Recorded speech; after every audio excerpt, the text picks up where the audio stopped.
Ba. Welcome to another episode of the Get Hit podcast. We are gang and we're here. I'm your host, LP Kante. Today there are no sponsors, so let's get right to the show. Bum. Today was the topic for today. Off my head, gratitude. Today I studied the memory verse in Philippians chapter 4, verse 19, saying that my Lord shall supply all your needs according to his riches in glory in Christ Jesus. And for those who don't know, like I'm very religious, right? And I try to incorporate religion into everything that I do every single day of my life. But I've been thinking about the things that I wanted to do, and it brought me and it centered me into gratitude.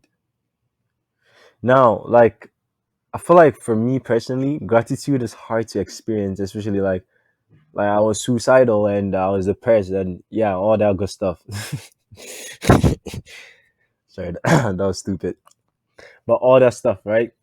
But it wasn't gratitude that got me out of those things though. For me, what got me out of that was me not being worthless. Like let me position it properly. The reason why I started getting out of my depressive state was because I didn't want to be a let down on people. So I thought to myself, I was like, well, I can't kill myself because first of all, my family cannot afford a funeral and I don't even have life insurance. And if you die by suicide, you don't get to your family doesn't get to collect your life insurance, so that's not going to help anybody. Second, I'm in a state where I'm not maimed, I'm not disabled, I could work, right? I have life in me. So I started asking myself this question. I was like, instead of me being sad, why don't I just try? I'm not saying I didn't, in my mind in that time it wasn't try to be happy. No, that wasn't the point. It's why don't I try to be a better person of myself than I was the next day? And that's how I got over like these things. And it helped. It really helped because every single time that I get depressed, every single time that I'm down, every single time that I'm suicidal, I always tell myself, I'm like, well, I can't kill myself because I made a vow to myself not to do that. So the only thing that I could do from that moment on is to be better than myself the next day or in that time to surpass my limits. And I feel like that's a lot of incorporation to anime, right? Like sometimes you see the main character, especially in Black Clover, where this guy lives in a world full of magic and he's the only one without magic. And then at that moment, at that time, he's like, I'm going to surpass my limits. And when he does surpass his limits, he gets something that nullifies everything that everybody has. It's a very good anime. I was one of the first people on it on Black Clover. But that's not the point. So for those people who are suffering with like what you call it, gratitude issues, like when you're sad and someone is like, hey, they're starving kids in Africa. They're starving people. You should be grateful because you have food to eat. That's not the fucking point of depression though. It's like you have a car, right? And you're out of gas. You don't have money for gas, and someone is like, why don't you just buy fucking gas? Or someone is like, why don't you just walk? Like no shit. Like what the fuck do you mean? How does that solve my problem? If I had money, I would have bought the gas. But I don't have money, right? I knew I could walk, but I wanted to drive, right? And it depends on where you are. On the highway, when you start losing gas, are you gonna walk from the highway into the destination that you're going to? Like it makes no sense. Someone is like, "Oh, you have to be grateful for what you have." Like, what the fuck do you mean? Oh, so you're not in bad health. Be grateful. Yeah, true. No shit, but you can't cure mentally like illnesses with you can't cure illnesses with physicalities. Like when you're depressed, you can't physically do things to make yourself good. You might think that okay, someone are like some people are like, Nah, bro, that's a lie. Like when I'm depressed, I work out, I go shopping. No, you mentally prepare yourself to do those things. That's how you're able to accomplish them. Like when you're sad and you want to be happy, you choose the thing that you want to be happy at. Does that make sense? Because you're sad. Okay. People are like, oh, my bro, just go work out. No, you have to mentally prepare yourself to feel in the mood or to be in the mood to work out. And as a result, you achieving that status of you working out builds your serotonin and dopamine levels. And then you become happy. That is how, like, the subjugate of depression works. Like, you cannot, like, you can't do any physical exercises to make yourself not depressed. You have to mentally prepare yourself that if you achieve this one routine that you're going to do, you will be happy. And as a result, it gets you the happiness that you want. That is why some cases work for others. Like, for instance, someone's like, oh, bro, I'm depressed, I work out. Some people's like, I'm depressed, I sleep. Both are equally what the person's mental attitude has pertained to or is tailored to, right? Like, some people are like, I'm depressed and I eat. And that gets them happy, right? Because they've mentally prepared themselves and they have like a mental routine where their body's like, when we get into this state, just switch these jets on and let's just go eat. Or let's switch these jets on and let's just go work out. Like you have to mentally prepare yourself in order for you to achieve that standard happy levels that you want through physical work. Without mental preparation, it's impossible. That is why, like, for instance, myself, like, yesterday I was jumping off a bunch of stairs, right? And I think I was jumping off like 7 stairs. And when I hesitated, I felt my bones get weak.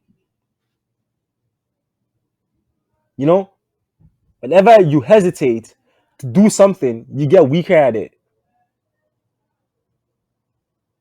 That is life, man. Whenever you, like, think, try this. Start from 2 stairs, right? And when you're gonna jump, just hesitate. Literally, automatically, all your body bones, all the bones in your body, all the muscles just get weaker. It is because the mental aspect of life is the perpetrator of success in life. For example, yesterday I beat my meat, but that's irrelevant to the question. However, I told myself I wasn't gonna do it. Did I want to? Of course I did. But because I was mentally weak in that standard, in that moment, it opens a lot of doors for more weakness. Like, that is why, like, I understand not all religious practices are the best. And for some people, like, what do you call it? They've had the worst stick of religion where they've been molested, where they've been lied to, where they felt like there's no God because God didn't answer their circumstances or their situations. But to me, I'm like, God's mind is not like ours, you know? And maybe that is what I use as my, coping mechanism. I use religion. Not because I'm brainwashed or anything, but because it teaches me gratitude. Not to be grateful for what I have, but for to be grateful for who I am. I think that is the true meaning of gratitude. And that is how we should start incorporating that into our lives. Right? Like, every single day you wake up, right? Every single day we wake up. And that is why kids are the most important creatures on earth. Because kids are not taught to be grateful. They're innately grateful. It is in them to be grateful most of the time. Like, some kids are thought to be rude. But I'm saying innately is in kids to be grateful. Like, when you ask a kid what is happiness, most likely they're gonna say their parents. Not because they associated their parents with food, but I feel like maybe there is a connection in a way that they're grateful to have their parents or to have love, just love in their lives. You know, like someone will argue like, oh, maybe because they feed them and all. Yeah, those who doesn't want to be fed? You know, who wants to be hungry? But I'm saying that innately kids are the best perpetrators of gratefulness.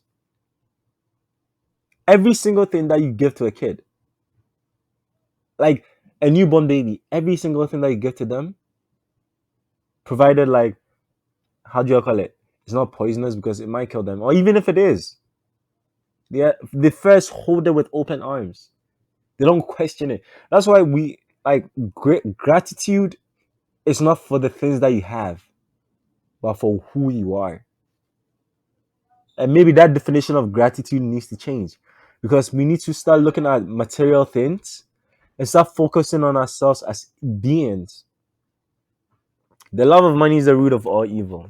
Not money is the root of all evil. The love of money is the root of all evil. And I understand, like when I used to be young, I was like, yeah, you know, I'm never gonna love money, blah blah blah blah blah. But as you grow up, you're like, there's so many situations and there's so many conditions that could be solved simply by the giving of funds. And that is how people get lost in loving money. Literally, that is the definition of getting lost in loving money. I've started a business, like I started a business and I've seen so much how much just a couple of thousands of dollars could solve most of my problems. And as I'm speaking to you, I am under by a lot of money.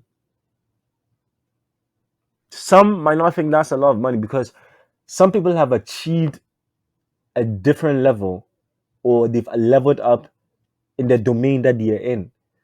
So they might look down at me or at other people in my situation and they might say that, well, you're going to get over it. But that's not the case, though. You made it because you made it. You're there because you made it. But me going through that situation doesn't make it any less compared to yours. Because at that point of your life, when you were in the situation that I was in, that was major to you, right? So gratitude, being grateful is not for the things that you have, but for who you are. And that leads me to another question: who are you? Who are we? Because I was thinking about it, I was like, are we built by the characters and the environment that we are in, or innately we are brought out to be people, or we are brought out to achieve certain purposes in our lives? Can character be thought? And if so, how is it thought?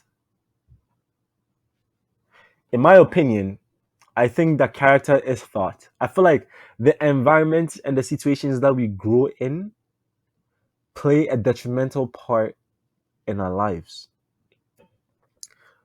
I've experienced the ends of being rich because it reached the time that my dad was like literally like super rich. Like he was super, super rich. And now I'm broke. I'm not poor because poverty is a mindset. I'm broke. I lack funds. I'm not broken, of course, but my pockets at the moment can do not have the funds needed to survive for the most part. And I started comparing. I did some self examination and some self analysis, and I realized that the environment and the situations that you grow up in literally always almost determines who you become in the future. It's on rare occasions for those who've seen a little tiny bit of light that they're able to elevate past their this center of gravity, because it takes energy to get away from your center of gravity to push into the next orbit. Like you need a strong pulling force, and that is the mental solitude. And that is brings me to my point: how do you achieve discipline?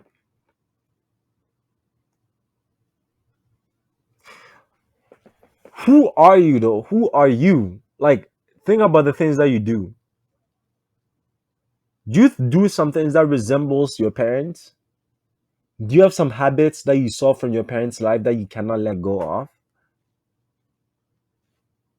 Because I'm telling you, like, these things unconsciously are being digested by you.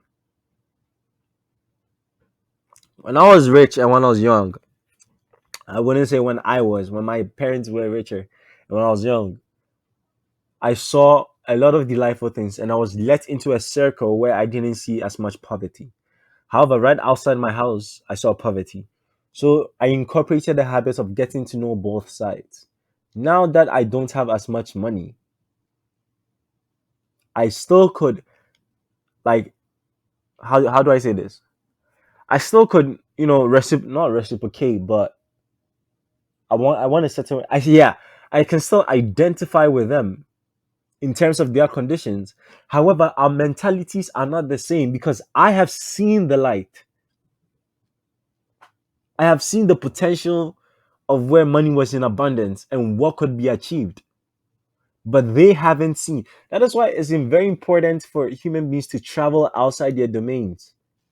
Like if you get some money, go travel outside somewhere to get a new perspective on life. It's very, very important. Human beings were not made to be settlers.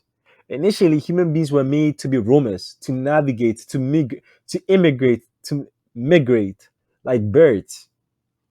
However, due to political instances, we've been made settlers. Like literally, because it was more sensible that in the winter, everybody from the north will come down to the south in search of, harder climates so that they don't die. That made sense. And back in the summer, they'll, go back. And I think that was the journey of life, right? But gratitude is, if you don't take anything from this, what do you call it? From this small scene that I have, I just want you to take this. Gratitude is not for the things that you have, but for who you are. And that brings me to the next thing. Who are you? Are you a product of your environment or are you a product of yourself? If you're a product of your environment, is that the real you? Or if you're a product of yourself, then who's yourself?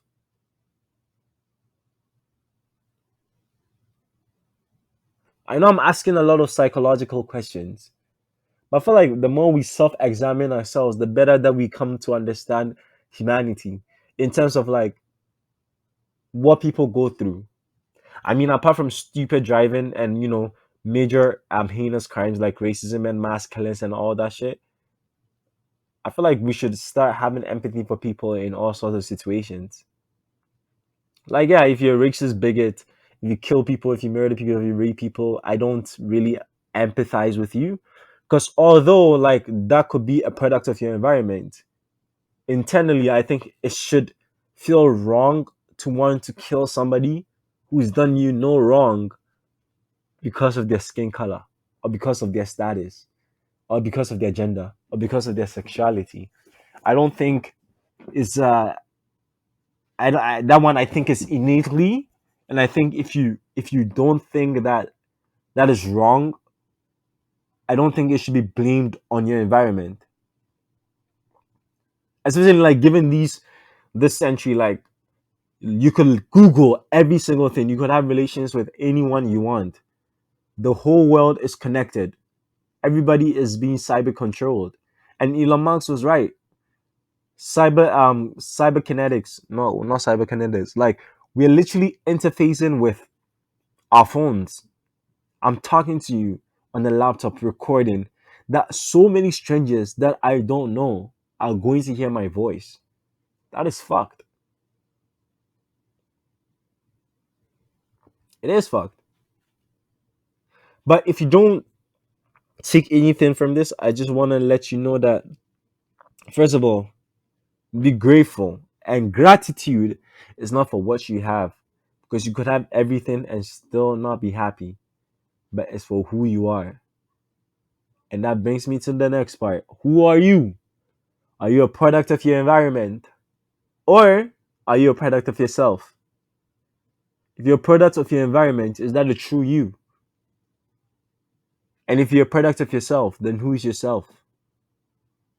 I want you guys to think about these questions. Please leave any answers that you have in the comments below. Thank you so much for listening to another episode of the Get Hit podcast. We're on YouTube. We don't It's the same audio, same thing.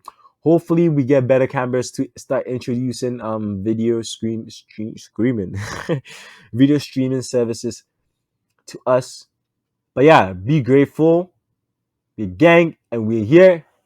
We'll catch